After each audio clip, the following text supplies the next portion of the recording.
All right. Invite Costa.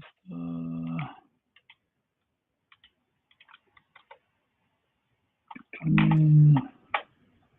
Nope, don't want to show that.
All right, good morning.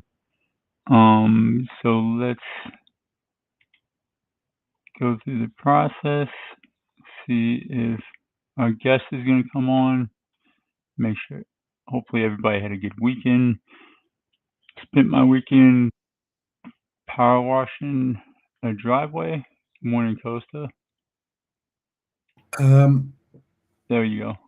You should be good now. Yeah, I'm okay. I just got an issue with screens my side. That's all. Okay, it's okay. I don't even know like how you would share your screen because I don't know what you're seeing. Yeah, my problem is I still haven't had my mic delivered for my other machine, so which is where I do my chart. But I Yeah, have to. no worries. The thing about my banking account is my checking account and my savings account. Yeah, it's a comedy like Kevin Hart. Love it. All right, well you can walk me through it. Tell Yeah. me what to do, and I can drive. Yeah, so obviously we start off by looking at where we are in relation to this month's NFP. Clearly, we're above that. We are also, we're encroaching on last month's mid, although still a couple of 100 points away from that. But that's what I'm seeing there. So given where we are, we're looking for lows of the day between 7 a.m. and 11, I think, or was it 12? It's 5 to 11. Oh, okay, 5 to, just adjust that. So 5 to 11. Close. And then we can move over. So that's what I have on that. Okay. Then I'll take a look to see where we are with respect to the EMA on the weekly. And I measure where price is currently in relation to that 5 EMA. And we're 1.15% away according to my measurement. There or thereabouts. Mm-hmm. So we haven't really overextended. Sorry. Exactly. You could. Yeah. So there's room to move, obviously in both directions. Now let's consider the week of the month as well. Yes. So we are the third week of the month, and if I remember rightly, that week can be where it slows down, or we get some kind of retracement, right? Yeah, from a historical standpoint, third week is usually when we move. Like the fourth week and the first week is when we slow down and when we retrace, right? And so when we're looking at the economic calendar, right, this is how we associate that with like what days we expect volatility. And volatility is just movement. Most people associate volatility with we're going down. Volatility just means we're either expanding above the average daily range or we're going below the. I mean, the average daily range is increasing whether the market goes up or down. Yes. So we Okay. have Jackson Hole this week. We have CPI. So Wednesday and Friday are going to be pretty big moving days. Yeah. But because they're later in the week, we should have a good footing on where the low of the week is by the time Yes. we get there. I seen there was an indicator that one of the fellas had released the other day that has some stats on that, which was suggesting Monday at 38% potentially low of week. I think it was 38, 39. Yes, that is this indicator right here. And so TFOs, That's it. like right there, and it's a pretty cool indicator. It'll show you the different setups, right? I like to, nope. With this indicator, right, it'll show the 3 closest profiles. Now that it is later in the week, I mean, it's earlier in the week, it's not all that great for the weekly profiles, but for the daily profiles. So I have the reds being the highest probable weekly profile and the blues being the highest probable daily profile, right? So as we look in the markets, right, I like to put the standard deviations on with it, right? So this should be anchored off of Friday. We can anchor it off of whatever, like, the DR community uses Tuesdays, 9:30 to 10:30. ICTB will use like a Friday anchor of the central bank dealing range that overlap what's happening Sunday and Monday. Whichever one you choose to do, just stick with it. And then what you're trying to do, all right, we'll do Friday's flout, which I like to do something on Sunday because it incorporates that that opening gap. So right here we can see from a flout standpoint, the flout was up, right, and then we went flat, right, and then we hit one standard deviation of it. So like when I'm using his calculator and he's adding this script into the vet, right? So when you do this on the daily profiles, since we'll just do the dailies, right? You can look and you can put show the closest 5, and you can see so far we've hit the 1 and the -1. So you want to see the daily profile, which is this one right here that has hit the 1 and the -1. Let me turn off the reds, which are the weeklies.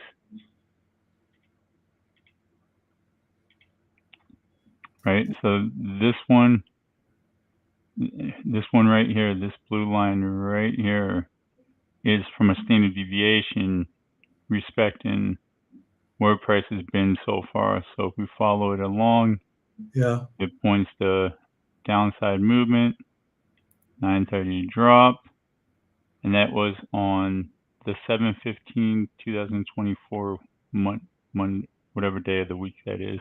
Yeah. So if we look up July 15, 2024, we should have the ability to see is price matching that, right?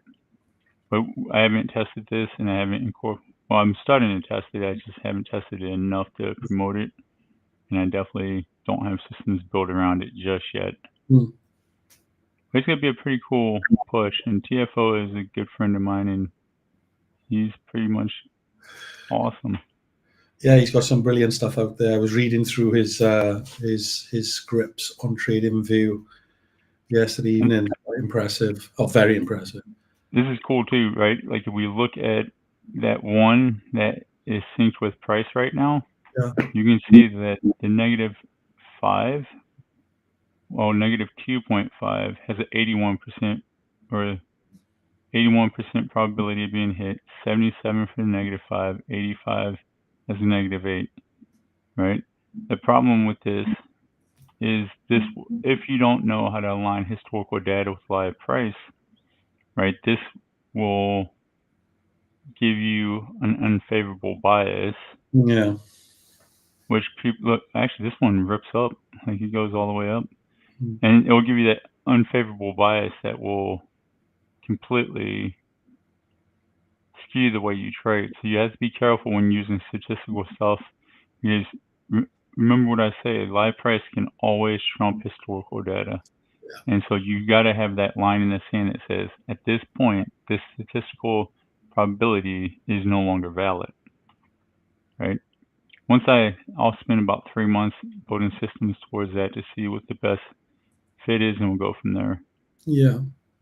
Anything with respect or any views on if we consider our monthly levels? I have them on my chart. I don't like using monthly levels because, monthly and weeklies are a function of momentum and only a function of momentum. Knowing that most of the live orders that hit life cycle of a trade happen within the last 2 days, all the way to the last 15 days, right? Anything past 15 days is just momentum, right? There's no live orders anywhere. Okay. So when I look at my probabilities, I want to know what that day's levels. That day's levels are more important than anything else to me, because those probabilities are the freshest, and Yeah. they're associated with that day's orders. Wherever, like, let's say the people who were, buying in here, well, those orders that bought on this move right here, those orders must have broke, or this is fixing broken orders, or the momentum has shifted Mm. from up, so that's why I like to do that. But all right, let's move on. Yeah. Yeah. So the next thing I have actually, yeah. So we'll mark up on the chart, or we look at where the Asia mid is, and obviously in terms of structurally, the we are DXP. That's London is DXP, and we have uh, confirmed short. Before you do that, you're missing one step. Yeah. You look on my screen. What did we do? Where are we rejecting right now? Yeah, so that I think that's last Friday's daily box. We've just pinched above that slightly, rejected, reversed to the other side. Rejected. Yep, rejected, and then like relationship of that rejection and that midpoint, right? That's something that we need to pay attention to. So because that's an obvious clue, we can put a line right here. And remember, when we look for probabilities, we have time-based, structure-based, and projection-based, right? Time-based being like midnight settlement 1615, open 1800, the dominant times that price loves to go back to. You have projection based, which will be based, you can use Asia like DR community does, where they do the 1930 to 2030. You can do like the ICT community, where they do central bank Dillon range from 1500 to 2000. You can do like my boy Jonathan does, where he uses the flout. That would be a projection base. And then you use a structure base, right? Since this is the midpoint, right? We want to see how this midpoint holds of Friday's range. We want to see how this midpoint holds during the New York market. So we will build a probability around the time in here to see, that probability, just like we should do one up here as well. Yeah. Right. And that's the one thing I did an interview in this guy's Zeus's room yesterday. And this is the one thing I was telling them. I was showing them, like, listen, like, if this is a draw on liquidity, because they target, stop hunts and stuff like that. And I was telling them, that's cool. That's a great theory. This has a probability to it.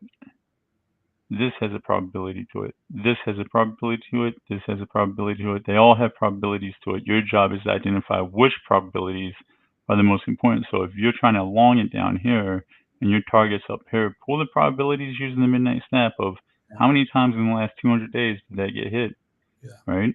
And we can do the same thing with these structure-based probabilities here. But yeah, absolutely.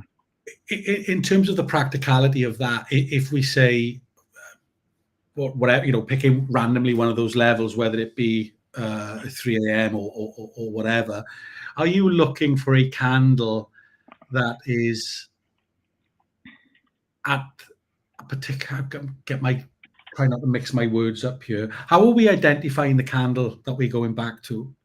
It's got to be a time that's crossing a level, or?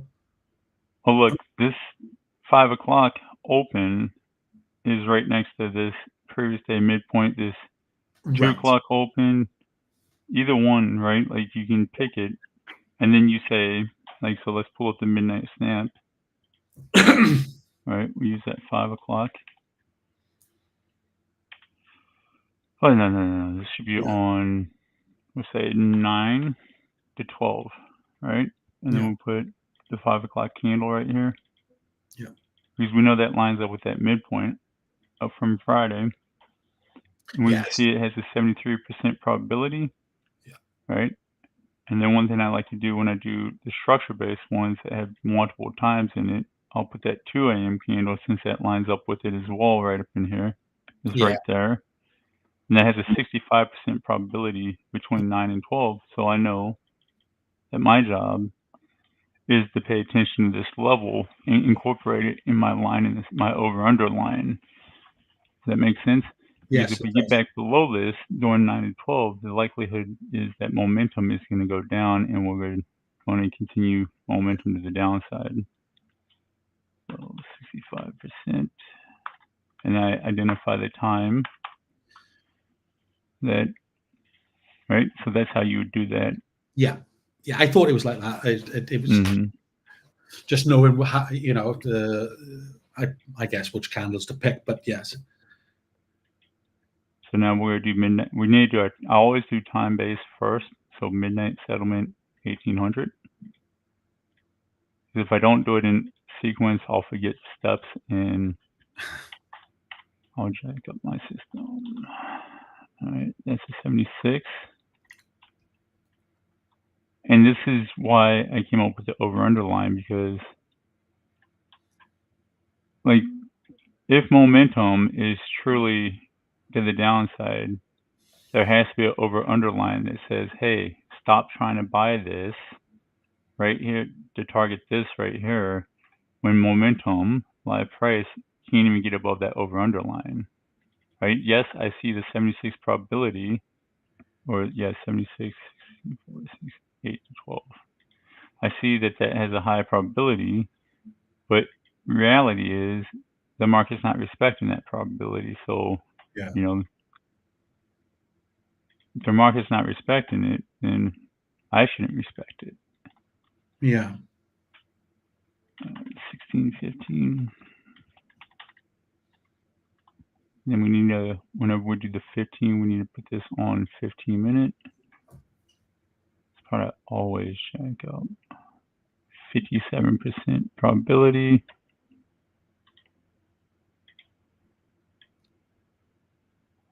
And that lines up with the 1800.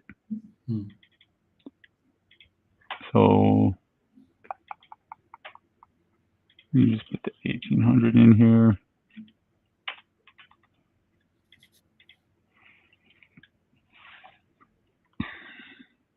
And it's a 63.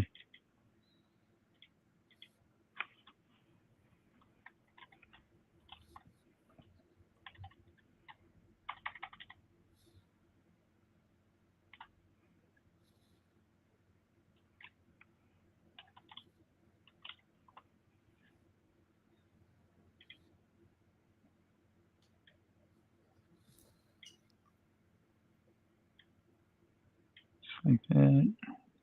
All right, so the time base, there's no sense in me putting two lines right here. Let's see, that are only 60 handles apart on the NQ. Yeah.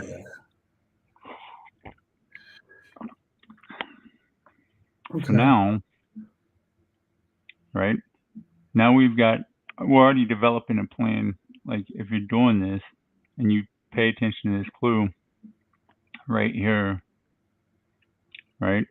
We already know that it's going to go, it made a new high during Globex and it's going to return to that high during RTH because there's a probability for that, or momentum has completely shifted, right?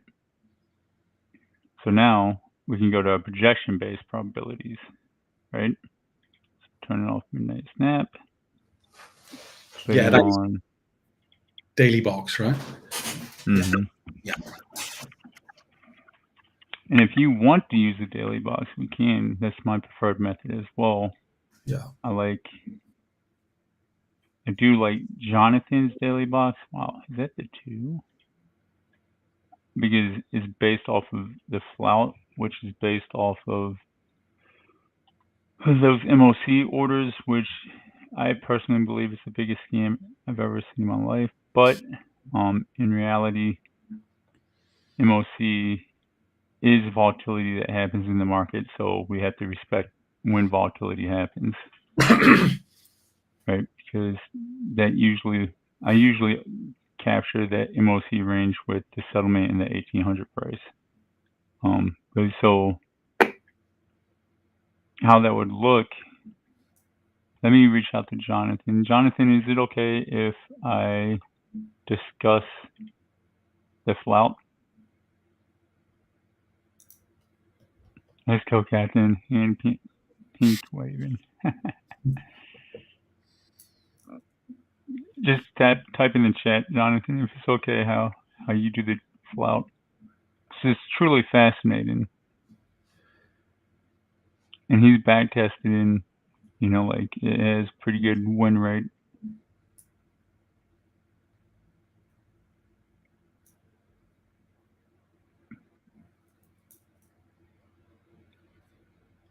I'll get his permission and then let me make sure he's not typing in the chat.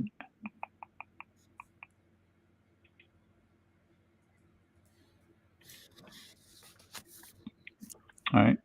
So until I get his permission, I'm not going to talk of that because it's his stuff, and I don't want him to think I'm out here stealing his stuff, which I don't think he would think anyway.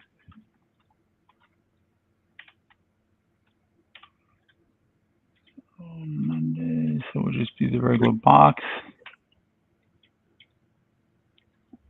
Let's see, where is it?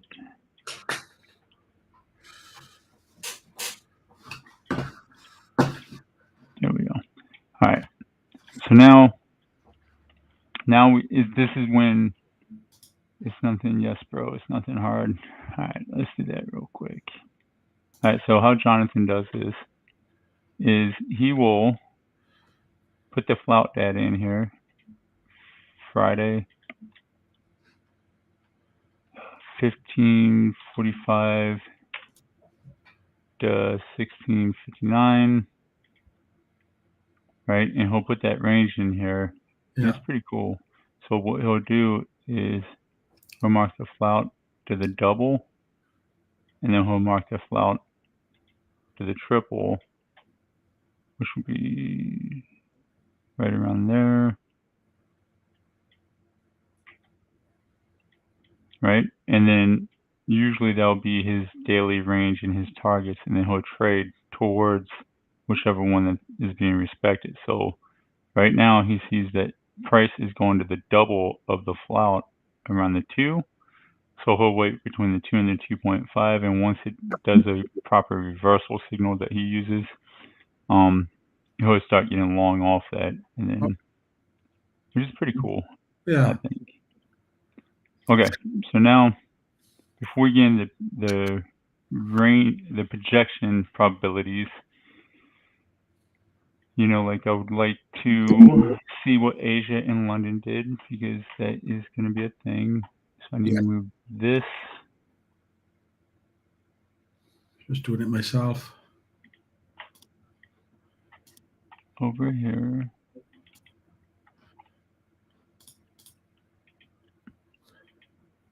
And you have your own database, right?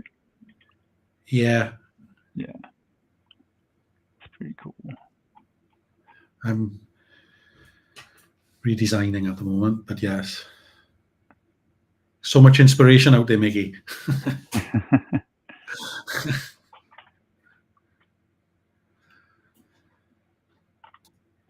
Okay, so putting on your DR trader, this is where you put on your drive indicator and you see what Asia did.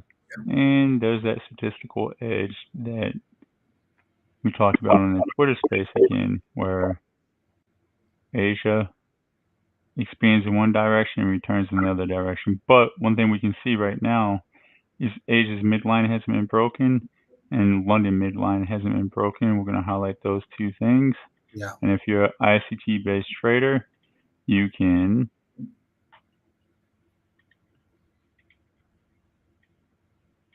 come over and you can put on this one setup for life indicator and put whatever kill zone you want on here, right? Because everybody uses the kill zones differently or the DR range differently, right? Like, as long as you're using a time frame that's never changing from Asia, and you're measuring the sequence that's happening, it doesn't matter what you use, right? So London over underline, which is at 19,586. Asia over underline at 19,653. All right. Yeah. So now this is where whatever software you decide to use. Yeah. All right. Look, this is like the moment we breached this over underline. This is simulating that London went short, and it's going to be a false day. This is a probability low of the day, and it looks like a low of the day. Like, just from looking at it, right? It looks exhausted, right? So you don't need any fancy software. We know that momentum, even though we take out the high and we return to the midpoint of the previous day, like, we know that this scenario happens a lot, right? The ICT community calls it the fresh flush, where we raid a dominant swing high or low, and then we suck back into the range, and then like FX4 does an outstanding job of identifying this move in the EU market between 2 and like 6, and he'll just sit there and sell, and he uses a certain time frame, right? He'll sell once the high of that time frame gets violated. He'll just sit there and sell the reversal. Yeah. Cost average down, DCA into a loser, just like I've been teaching you guys in the sergeant's time training. And he'll target this midpoint, and then he'll take positions off there. So, and he's got an insane win rate with that strategy. It's like 99.9%. I think he's lost one time this year doing his strategy. But he's very smart about his position size and all that, which affords him the ability to actually take that heat as it's going above, because he knows statistically it will reverse and come back and touch that midline. Okay, so moving on, putting in our calculations. Have you already done the calculations?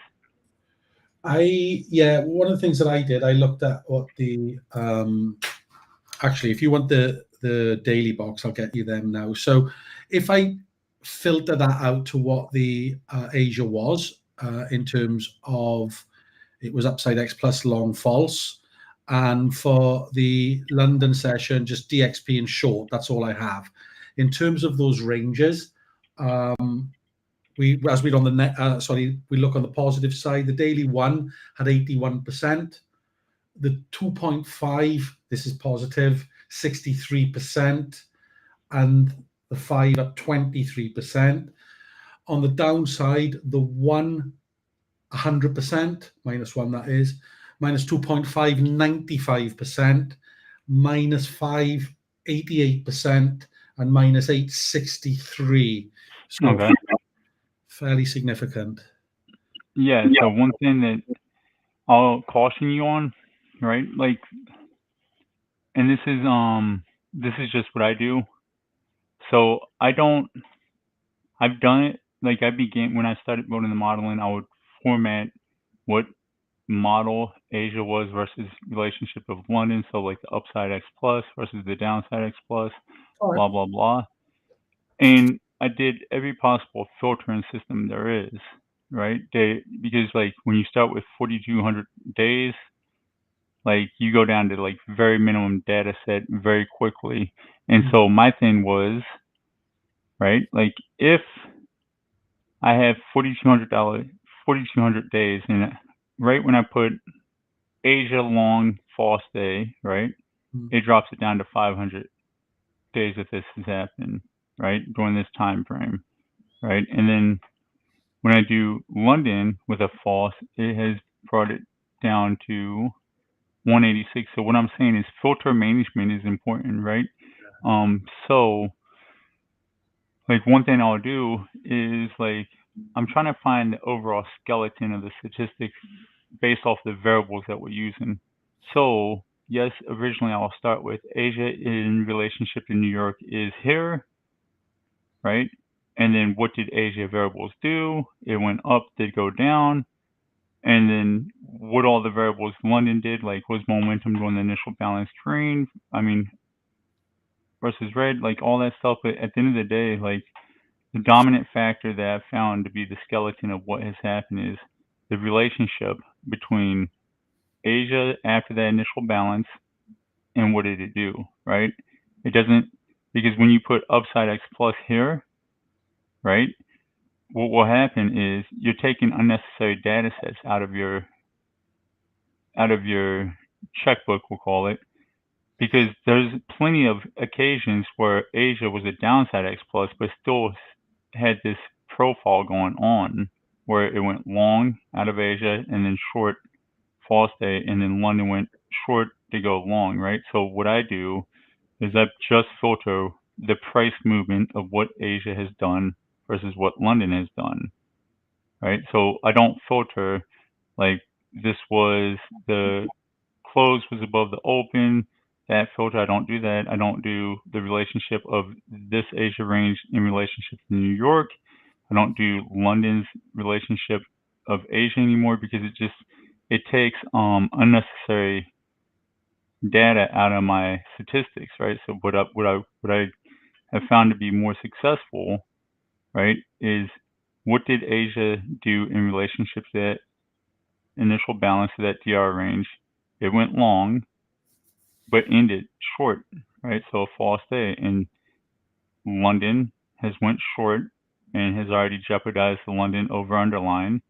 So like those are the only two variables I do with this step, and that gave me 186. Uh, Dominant in New York 9:30 to 10:30 would be down, and then 10:30 on would be a long. Does that make sense? Right up into those last two sentences. Can you just repeat that again? I'm seeing a down for 9:30 to 10:30 and an up for 10:30 on. And then my daily box probabilities are very similar to yours. So let's compare daily box 1 is 82, 2.5 is 56, 5 is 32, 8 is 17, -1 is 99, -2.5 is 94, -5 is 80, and -8 is 63, which Yeah, is very similar to what you have. yeah, ballpark, yeah. And with respect to the times where we looked in the first instance, it was we were saying down based on the model Hmm. prediction of our model prediction, but then saying long, long that was on the confirmation. You were drawing Hmm. that insight, right? Okay, Yeah.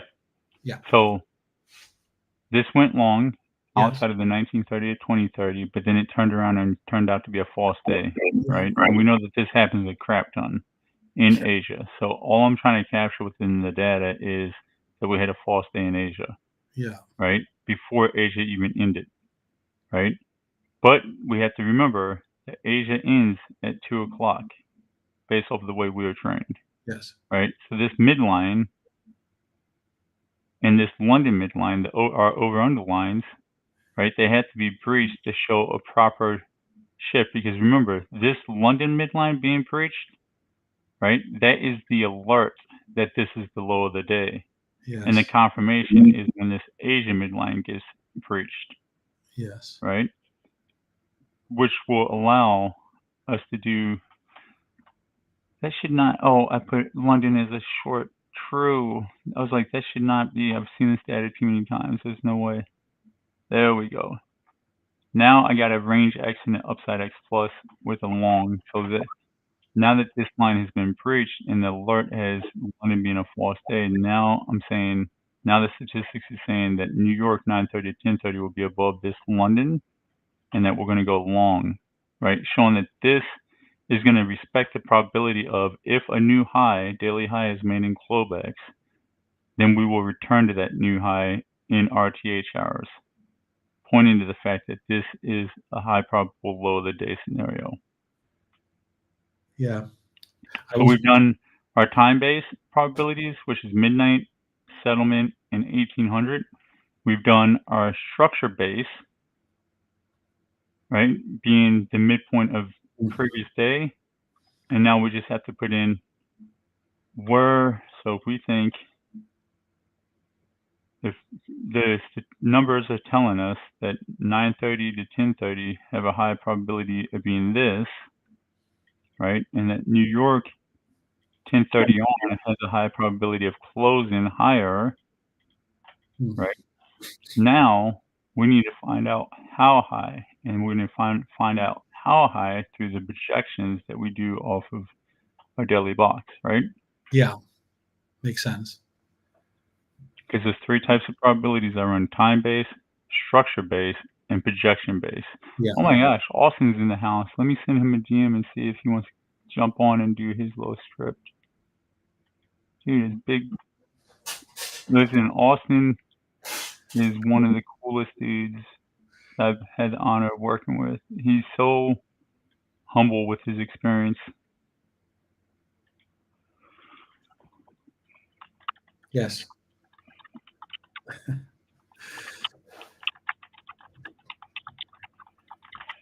He's one of these dudes that it's like 25 handles, 10 handles, 10 handles is enough for me, and I can do it every single day and be just fine with that. He's Like, he's my personal hero because he's so humble with the market. And he uses a pure black and white system style of trading. All right, so let's put this back on, line this up, and do our projection-based probabilities.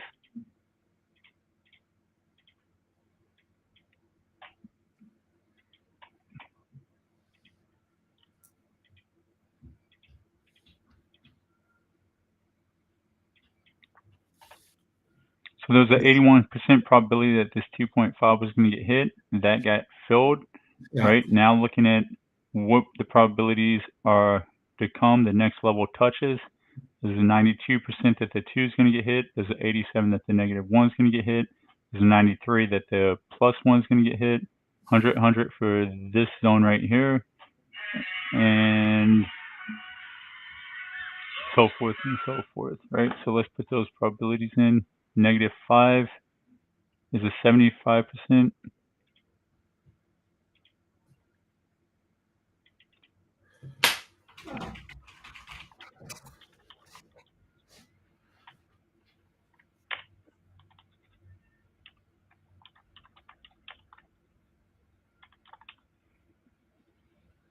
Can I ask why you're marking that as the low? Is it because it's that level? Yeah, it's a -5, and only because we're saying that this is a high probable low of the day, but this still has a 56% probability, right? Telling me Right. that, like, I can't take it off the table, because if we get back below this London over underline Yeah. during New York, and this is all wrong, like, what's gonna, like, I think of this as a net, right? And a lot of my 930 traders know what I mean by that. Like, I have these areas that's going to net price. So if I threw a football into a tight net, is it going to bounce out of that net? Like, whatever level this is that it decided to respect, right? They threw the football into the net. The net expanded backwards so far before it popped out of that net, right? So Yeah. even though I don't think that this price is going to get here, I'm going to put this on my chart because it still has a probability. So if 930 comes and like we crash down through our over underline, right? Like I know what to target. Remember, I don't trade Yeah. these blindly, but like I do want the probability on my chart. Yeah.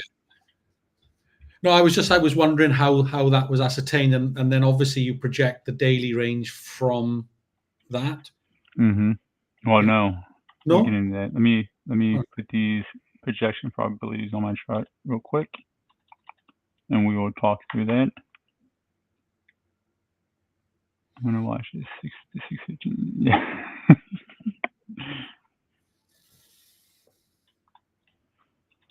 All right, and we know that this is an all-day probability, so we have not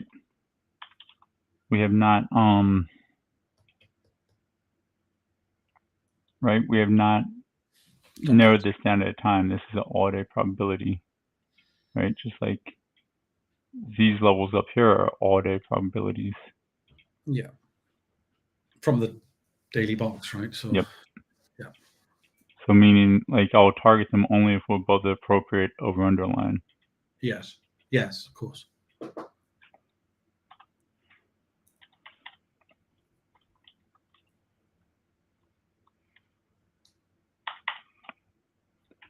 Now this is where I will refer back to. So this is at 81%. My data, because this is looking at the last 16 weeks and pulling from the last 16 weeks the probability of that being hit. But then my database is looking at the last 62, right? So I want to see, and our database is looking at the last 62 times these actual variables have been in play, right? So that probability means more to me than the last 16 weeks probability where it had different structure behind it. Does that make sense? Yeah. Yeah. Okay. So this actual number is lower. This is 56. Oh, they lined up perfect. 56, and then my number, -5, is 56 as well. Would you look at that? Yeah. All right, and then knowing how far I need to go up, I will use the daily range to tell me that. So this one has a 81% and mine has a 61% Yeah. for the 5. Got that too. And then that's good because that means our data's aligned. Data doesn't lie. It should be the same on mine, yours, and everybody's. Yeah. Who's got Absolutely. data? Yeah. 909 and then 42. This has a higher probability because, like I said before, this is incorporated in the last 16 weeks. So over the last 16 weeks, this +8, Monday through Friday, has hit, right? But the reason we're using that probability, again, based off of Asia going high then low, violating that, and then London going low then high. And then this is not confirmed yet, right? We have the alert because we're over the London over underline. The Asia over underline is the confirmation of the alert, right? We still have probabilities to come downwards, right? Yeah. And we can still do that, right? Yeah. All right, so now all the probabilities are on our sheet. Turn off all that. Well, let me look at the average daily range is 518. And like I wrote about in the weekly newsletter, the weekly review, right? I do expect us to start slowing down But because we're in the third week of the month, right, that might not happen this week. So I'm going to respect this 518 number because the last 10 days, this is still calculating August the 5th when we had a 1,000-point move, right? So we haven't filtered that out of our average daily range yet. Yeah.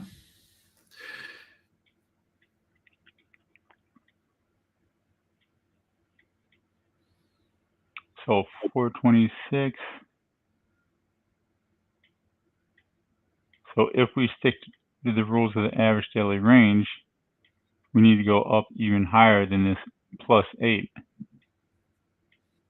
And this is the beauty behind it, right? Like most people are like, why aren't you buying this right now? Why aren't you buying this right now? Why are you waiting for it to go to the midline of Asia to confirm the alert that we're going higher and that this is the low of the day, right? Because I know that I have this much space to work with. And when you trade long enough, you'll realize you don't need all 518 handles. That's an ego-driven way of trading, and it's one that's not scalable or sustainable through time, right? That means you have to stress out and capture the low of the day every single day or the high of the day every single day and trade towards that. For me, I don't like trading that way. I don't like being in positions longer than I have to. I need one 15-minute bar to go my way every single day for me to make more than enough money that I could ever dream of, right? And that 15-minute candle that needs to go my way needs to be the highest probable candle of the day, and I need to be zoned in on it. This Yeah. is a lot of work that I do for one 15-minute candle. But when I hit that one 15-minute candle, I know that that 15-minute candle goes my way. And I know that I've stalked it enough, right? Just like snipers stalk their prey, right? They spend 6 hours to 8 hours getting in position. Then they spend unlimited hours doing research on their enemy. Then they spend it could be between a 12-hour period to a 4-day period of just watching for the perfect opportunity to take the shot Right. without exposing themselves, right? So at the end of the day, they can spend a whole week stalking their prey or their enemy before they take the shot.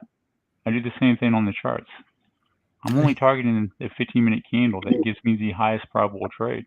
And I'll take my 25 handles or my 100 handles out of the markets and I'll stop trading for the rest of the day. The sniper doesn't continue shooting after he took his shot towards the one, right? He's out. He's done. Yeah. Mission complete. Now Yeah. his thing is he has to exfil, which is the most riskiest part of the business, is exfilling out of the position so he can save his own life if he's exposed. There's no different between what I Yeah. just told you and trading. The exfil is the hardest thing to survive in trading. Yeah. Logging out of your broker is the hardest thing for traders to do, young traders to do, but it's the most important thing to do. You don't stay on the battlefield if you don't need to be there. Absolutely. Love it. Somebody was asking me like how the military influences my trading. Well, I relate everything to what I did in the military. All right, so all day range.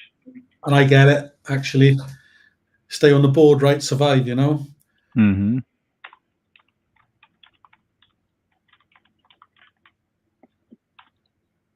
518. All right, so now this is where we get to the part we don't need that Quick up question. anymore. So, Yep. can I ask a quick question? With respect to the daily range, are you counting from midnight to 11:59, or are you going from 19:30 until 4 p.m.? How are you? I have no idea. Okay. I just told the coder to put the average daily range 10 days and just allow me to control how many days I want to do it, and he did it. And Yeah.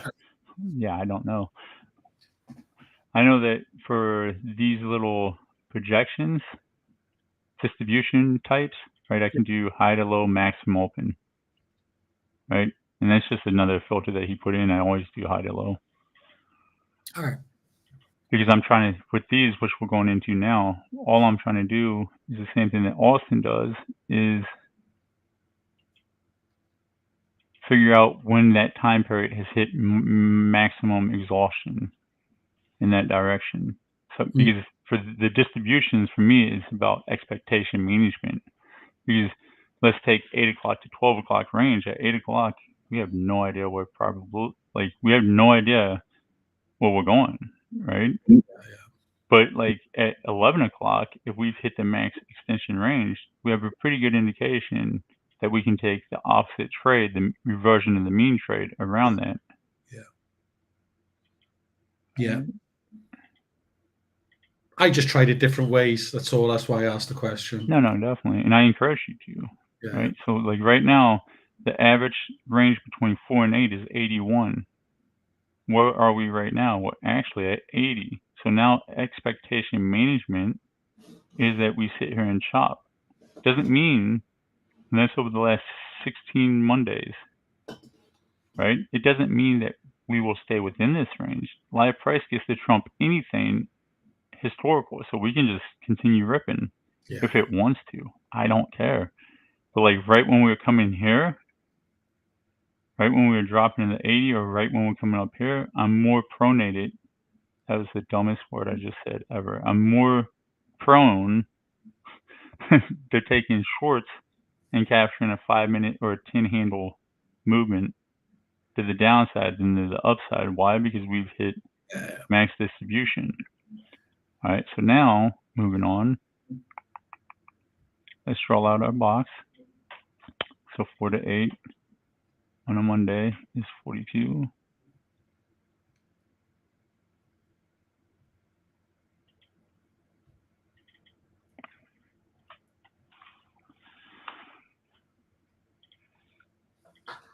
From 8 to 12 is 107.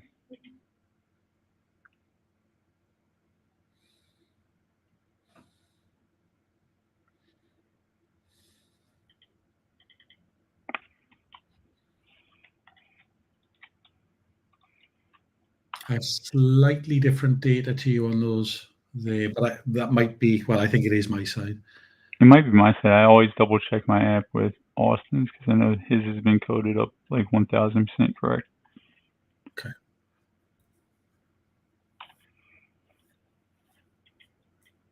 So now we know that Yeah. the 4 to 8, the 8 to 12, and the 12 to 16 is where a majority of the average daily range comes into play at, right? So now we're going to double check it.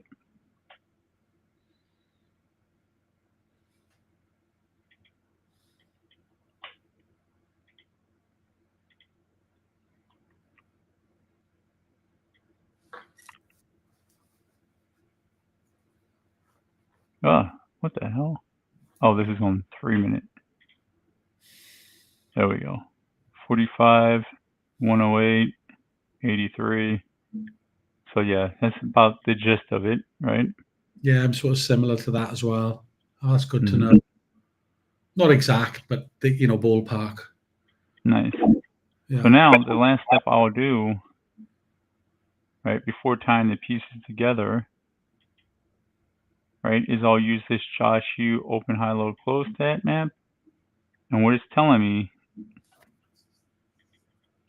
is over the last, for the daily, over the last 1,000 days, based off of where this thing opened at, which is using midnight, where the probable range is, right?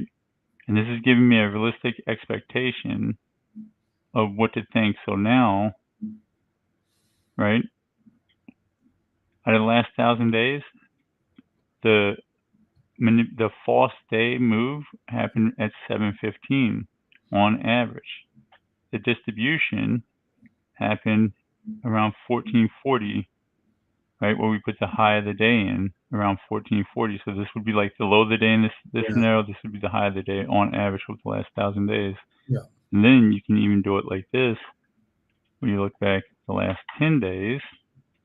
I don't know if it's going to work because I've never done it.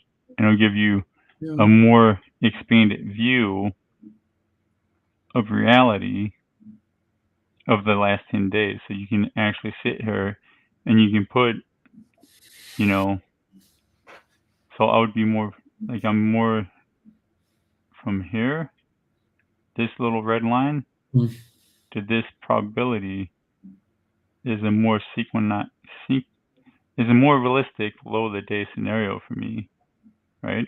Yeah. And this up here, I have to find a probability to.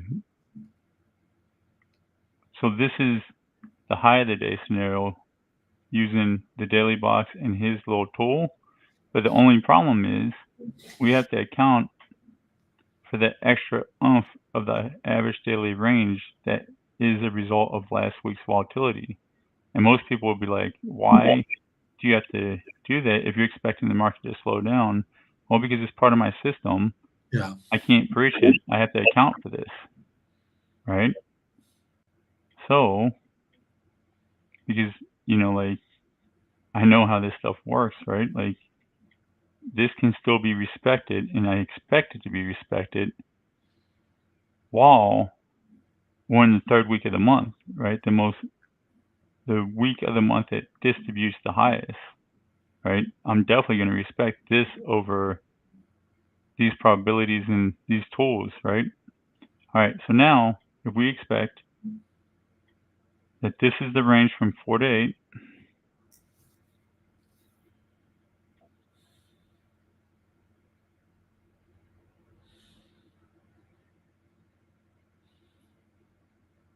right? That's accounted for. Yeah. All right, so now this is the 8 to 12, right? So the 8 to 12 is saying we're either going to do this,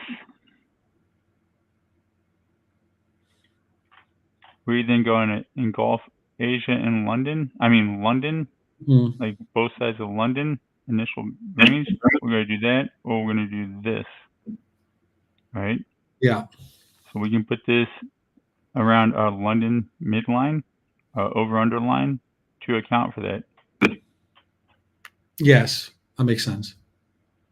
And then we can put this right here, the 12 to 1600, because the probabilities are 52% long, 42% short, 6% neutral, meaning we have a Monday day or a Friday day where we sit there and shop within the initial balance all day. All right. Same now. So now what we can do,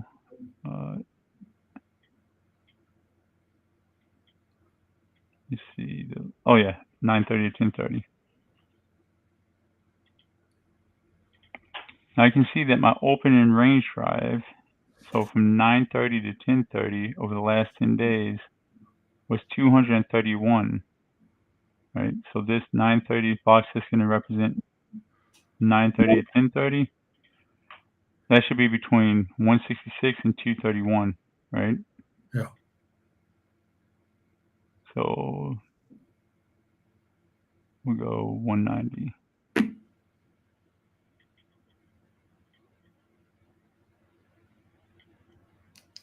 Right, because that's the mode between. And we're going to stage that where that needs to go, right?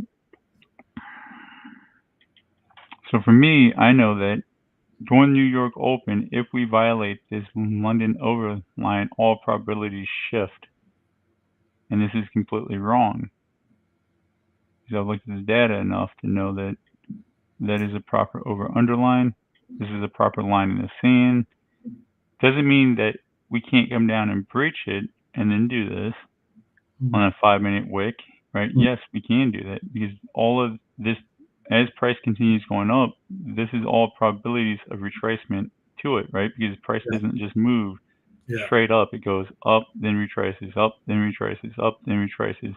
And all those retraces have probabilities in them, right? So this is going to be staged at my line in the sand. And then if I want to get fancy with it, right, I can start looking up the data.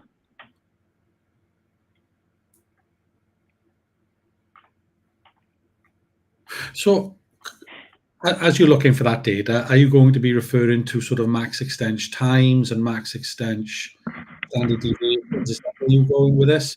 In other words, that retracement back down, Mickey, or No, I was going to look up the highest probable 8:30 to right? 9:30 and the 8 o'clock to 9:30 and put that on my chart. But I don't like doing that because I share this with junior traders, like just like when I put the distributions on here before the time, right before 8 o'clock shows its hand, when I put these numbers 9:30 to 10:30 on the charts, or 8 to 8:30, 8:30 to 9:30, right, where the highest probable thing is, they have still failed to realize that I don't trade this blindly. I align my systems with these probabilities. This is just a weather channel for me. Yeah. But because they have not back tested strategies and models independent of these probabilities, right? They trade this blindly, and they don't account for like what I think about throughout the day, the lines in the sand, time, probabilities that we're not discussing here, different things like that. And like, for example, right? Like if we're down here, I don't care where, and it's 8 o'clock, I'm trading towards this midnight price. Right? Austin clock tells you there's a high probability between 8 to 12 that we're going to retrace to that midnight price. So the lower we go, I will trade towards it. But am I trading all the way back to midnight price? Absolutely not. I'm targeting the 25 handles at the most ideal time, and that's that, right? Yeah. So like I don't like putting too much on this screen because I have to account for that younger trader who is going to follow this blindly and not realize that I'm making decisions from this chart. I'm not trading blindly around this chart. Yeah. And that's the most annoying part, right? Like, and it's okay because like I decided to come on air and I decided to start voicing my opinions on this process. So now I have to account for every type of trader that comes across my work, right? And I have to be respectful in the fact that not everybody has the same amount of experience that I do, and nor do they know how to make decisions around probabilities like I do, right? But so like I try to tell her this so it can be dummy proof to the Yeah. person who's never traded a day in their life, right? It's So it's I'll put it's like a little note right here. What was it? I was just going to say, you're absolutely right because last week I did some work around a previous back test that I had done, but incorporating these concepts that we're discussing here and that you're very kindly teaching us into a strategy that I had, and it meant 50% more in terms of a return. Nothing is foolproof in terms of your entry strategies, your trading strategies you're going to do. I know that, right? But 50% on what a trade that appears on a Tuesday and a Friday.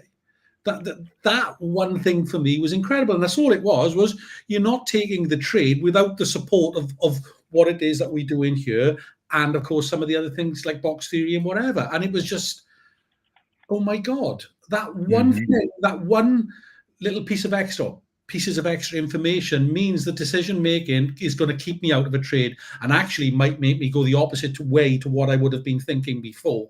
And there's your 50% extra in returns, right? Because you're not Yep. losing those trades because you're not taking them. And what was a loser is now a winner.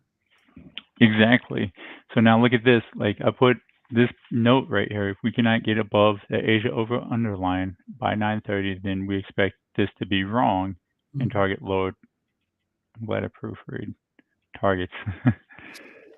Like me. Now, the more experienced trader will read this and he'll see what I'm seeing, right? That for momentum to truly shift up and respect these probabilities, Yeah. this London is the alert. This is the confirmation of that alert that will activate all these probabilities. The young trader will ignore this and just start buying the same blindly, and I'm good with that because he has to learn the pain of doing that. Right? I don't talk to people who haven't lost more than $20,000 in the market for a reason. Right? They need to know that this isn't a game that you just trade blindly. Right? Like, all right, I do have to jump off here. My time has come to an end. Thank you. Let's continue doing this